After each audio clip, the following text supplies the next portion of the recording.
வணக்கம் மக்களே, வணக்கம். சற்று முன் கிடைத்திருக்கக்கூடிய ஒரு முக்கியமான தகவல் ஒன்றை தான் பார்க்க போகிறோம் மக்களே.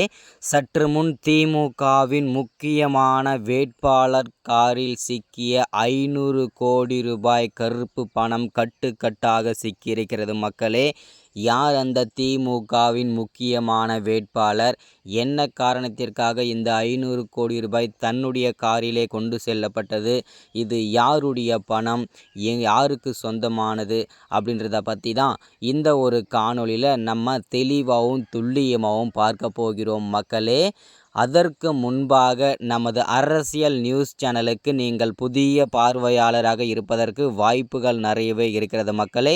முடிஞ்ச அளவுக்கு எல்லாரும் மறக்காமல் நமது அரசியல் நியூஸ் சேனலை சப்ஸ்கிரைப் பண்ண மட்டும் மறந்துடாதீங்க. சப்ஸ்கிரைப் பண்ண உடனேயே பக்கத்திலே ஒரு பெல் பட்டன் வரும், அதை கிளிக் பண்ணி ஆல்ன்ற ஆப்ஷனில் போட்டு வச்சுக்கோங்க.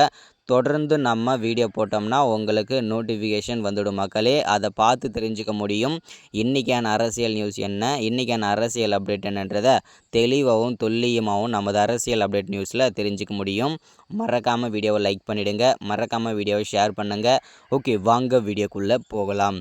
சற்று முன்பு கிடைத்திருக்கக்கூடிய ஒரு முக்கியமான பரபரப்பான சோகமான தகவல் அப்படின்னு கூட சொல்லலாம். ஏன் அப்படின்னு பார்த்தீங்கன்னாக்க, வருகின்ற ஏப்ரல் 19ஆம் தேதி நாடாளுமன்ற தேர்தல் இருக்கக்கூடிய வேளையிலே திமுகவில் இருக்கக்கூடிய முக்கியமான அமைச்சர்களாகட்டும், மூத்த குடி அமைச்சர்களாகட்டும், எல்லாருமே அவர்களுடைய தொகுதியில் வாக்கு சேகரிப்பதற்காக தீவிரமான வேலையில் ஈடுபட்டு கொண்டிருக்கும் இந்த வேளையிலே சற்று முன்பு திமுகவுடைய ஒரு முக்கியமான வேட்பாளர் தன்னுடைய தொகுதியில் வாக்கு சேகரிப்பதற்காக போய்கொண்டிருக்கும் வேளையிலே அவருடைய காரில் 500 கோடி ரூபாய் கருப்பு பணம் கட்டுக்கட்டாக கொண்டு சென்றிருக்கிறார்.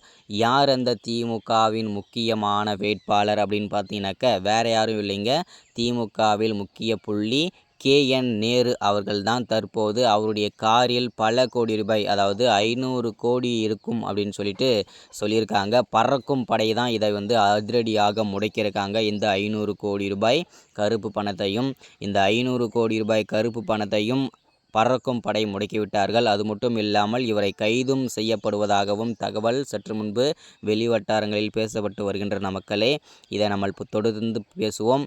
அது மட்டும் இல்லாமல் இந்த 500 கோடி ரூபாய் யாருக்கு சொந்தமானது, எங்கேருந்து வந்தது அப்படின்னு பல கோணங்களில் அமலாக்கத்துறையும் சரி, பறக்கும் படையினரும் சரி, பல கோணங்களில் விசாரணை மேற்கொண்டு வந்துட்டுருக்காங்க. தொடர்ந்து இதை பற்றின அடுத்தடுத்த வீடியோவில் தொடர்ச்சியாக அடுத்த என்ன நடக்குது, என்னென்ன அப்டேட் தொடர்ச்சியான்னு லைவாக நம்ம அப்டேட் கொடுத்துட்டே இருப்போம். தொடர்ந்து நம்ம சேனல் இணைஞ்சிருங்க. இதுதான் இந்த வீடியோவில் இப்போ அப்டேட் கொடுத்துருக்கிறது. அடுத்த வீடியோவில் தொடர்ச்சியாக பேசலாம். சப்ஸ்கிரைப் பண்ணுங்கள், லைக் பண்ணுங்கள், ஷேர் பண்ணுங்கள்.